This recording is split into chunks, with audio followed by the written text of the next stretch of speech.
Hello, and welcome to the Fantasy Rewind podcast. Today's a somewhat special episode. I am going solo, and so this is Mike. Dylan is on vacation in Colorado. I wanted to get out to you guys and do kind of a primer on the Sandman book series as it may relate or pertain to the coming Netflix show that's actually out now. I watched the first episode, and oh man, I can't wait to talk to Dylan about it. It is gorgeous. I plan on binging the rest and taking notes as I go, but it looks fantastic. Man, oh man. So excited for that. Really quickly before I start getting into kind of the characters, the world, the publication history of the Sandman series by Neil Gaiman, I just want to get through our socials real fast. So you guys can reach us if you have any questions, concerns, comments, anything like that. At Fantasy Rewind Pod on Instagram, at Fantasy Rewind on Twitter, and Fantasy Rewind Pod at gmail.com to send us all of those emails. Now, let's just go ahead and jump right in. So, Sandman. Here's a big overview. Obviously, it is by Neil Gaiman. I've mentioned that multiple times. He's a very accomplished writer. You may know him from American Gods, Coraline, a ton of other books. But he's done a lot of writing, and he's done comics too. And Sandman was a comic initially. It was actually through like DC Vertigo. And it was actually published from January, the original. I'm going to talk about the original. I'm not going to go into spin-offs or anything like that, but I may mention them at the end.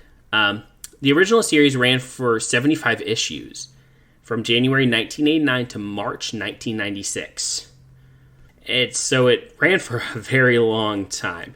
Now, it was illustrated by Sam Keith, Mike Dringenberg, Jill Thompson, Sean Mamamis, Mark Hempel, Brian Talbot, and Michael Zulli. And the lettering was done by Todd Klein and covers by Dave McKean. Now, Sandman's really interesting because it came out of a pitch by Neil Gaiman to revive DC's 1974 to 1976 series, The Sandman, by Joe Simon and Michael Fleisch. And it didn't pan out. They were like, no, we don't want you to revive this older series. At the time, they were using the character somewhere else, and I don't think the reception was overly great because they came back and they agreed to let Gaiman do The Sandman. The only catch was the character could have the same name, but they wanted everything else to be different.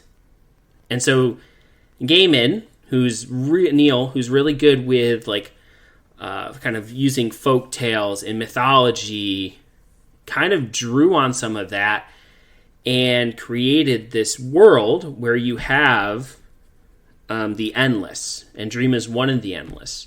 So Dream, aka Morpheus, as I said, is one of the Endless, and this is these huge concepts like dream, destiny, death, desire, despair, delirium, who is formerly delight, and destruction. All of them are these huge concepts, are, things in our world that have been given these human-like qualities. And this series sort of starts out very narrow focus, and as it went, it got a lot more complex. And that was reflected in the planning time. It was very much like the scripts at first were only take a few weeks to write, and later on, I guess it took 6 weeks to months to finish. And you can definitely tell as you're reading through the trade paperbacks now,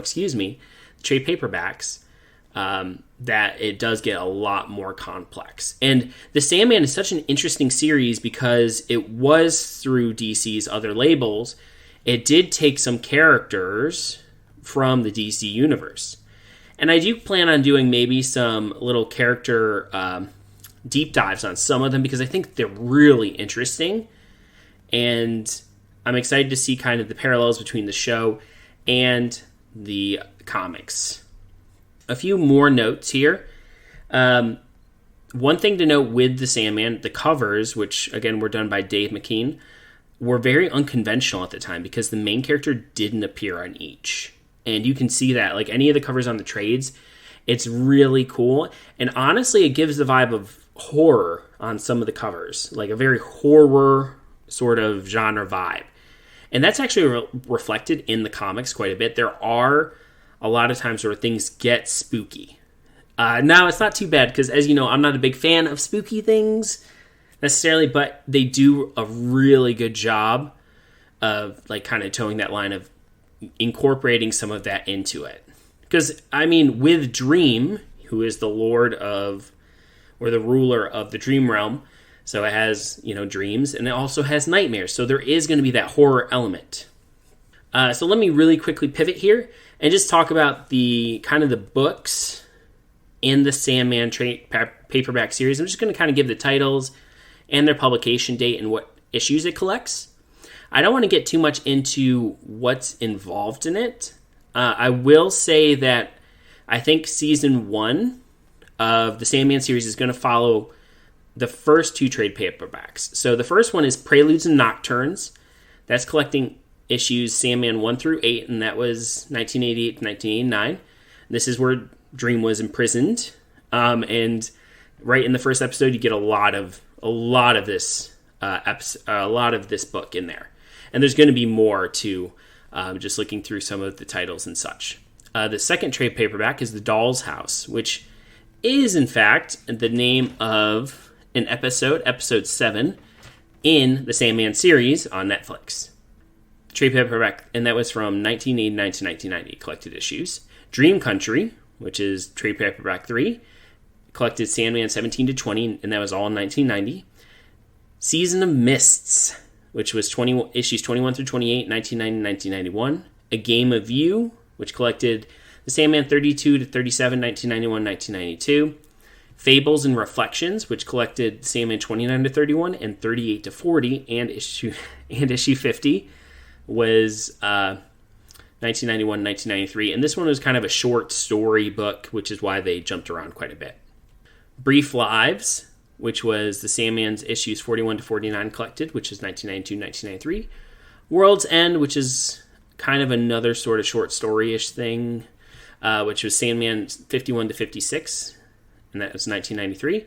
The Kindly Ones, and this one was a really cool one. I just want to talk about that one because it does have the Furies in it.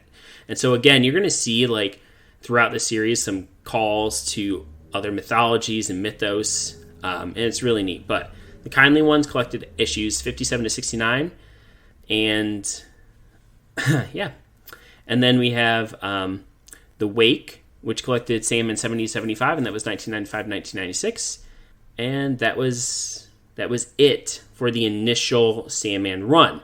Now, there were other things added on. I mean, they came back and they did a few other collections. They've done spin-offs with Death, a lot of stuff, and I don't want to get into that because it gets really messy. So I just really want to start off here just with the first one and just talk a little bit more about Morpheus. Now, Morpheus' dream, as you know, and as you've seen in the trailers, he gets captured. And that's really important because he controls the dream realm, and so there's fallout from that, especially since he's imprisoned for 100 years or so. What happens to people's dreams and nightmares, And so this series has a lot of really interesting things that it can do, and I already saw it doing it in the first episode, where it's taking some of the things that you didn't really get a lot of information on in the first couple books, and it's really expanding on those a little bit more, and I really dig that. Now, Sandman's outfit, it's very kind of Matrixy, like very just all black trench coat type deal, and that was, I guess, based off originally a Japanese kimono and Gaiman's own attire, and so I thought that was like a neat little fact to include there. In this series, you're definitely going to see, one, the capture of Morpheus with his eventual escape, and his items, his helmet, his jewel, and his bag of sand, which are things he's imbued with parts of himself to kind of empower himself with, get taken from him when he's captured. And then they kind of end up in different locations. And this is really important because it's going to cause Morpheus, once he's freed, to have to go and find those things and go to different places and strike some deals that will have long-lasting ramifications. You'll see him going to hell and talking to Lucifer. You'll see him going across the United States into other locations. And so it's going to be really interesting to see what happens with that. What are they going to bring into the series? What are they going to kind of be like, oh, that's a little too out there? Because some of it can get far out there.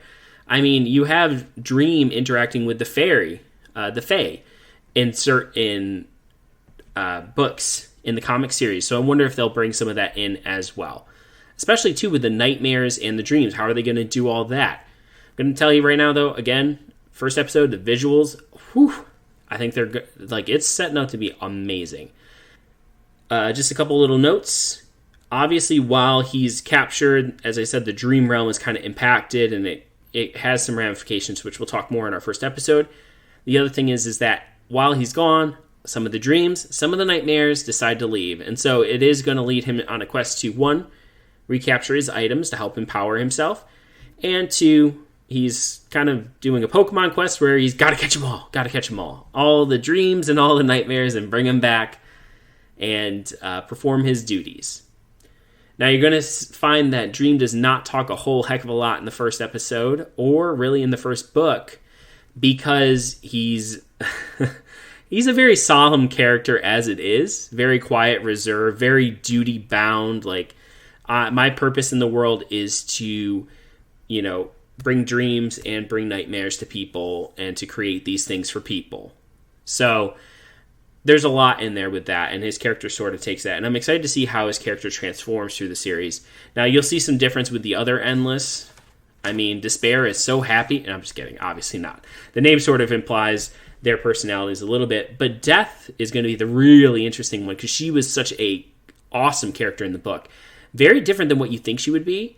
So I'm really excited to see her portrayal on the screen. We have Desire, who's going to be... I'm excited to see her their character played out, because they are very much a mischievous, and sometimes people may say evil. I would say probably chaotic, not good, just chaotic. Chaos, really. Desire. Delirium, formerly Delight. Delight was very happy. Delirium, obviously from the name, that's a little trippy. And then Destiny, who is more solemn, if possible, than Dream. So I'm excited to meet all the Endless, and I'm really excited to see all of their sort of venture through the screen. But I'm going to leave off there. I want you guys to really enjoy the series. Just take it in. And if you have some questions or things that you're wondering, please just write in. I'd love to have more conversations about this. As I said, I have some deep dive for characters planned, like Matthew Cable, who ends up becoming one of the Ravens for Dream.